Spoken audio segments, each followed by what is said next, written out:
This is a test of the NOAA Weather Radio Alert System. During hazardous weather and emergency situations, the alert tones which were just broadcast will automatically activate special receivers to alert you of impending hazards. This test is normally conducted weekly around 11 a.m. If hazardous weather is imminent or occurring, the test may be canceled.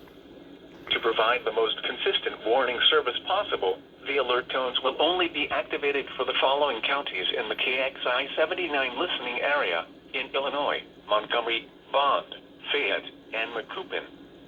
If your receiver was tone activated, the alert function will automatically reset after the test. This concludes our test for this week, and we will now resume normal programming. Thank you.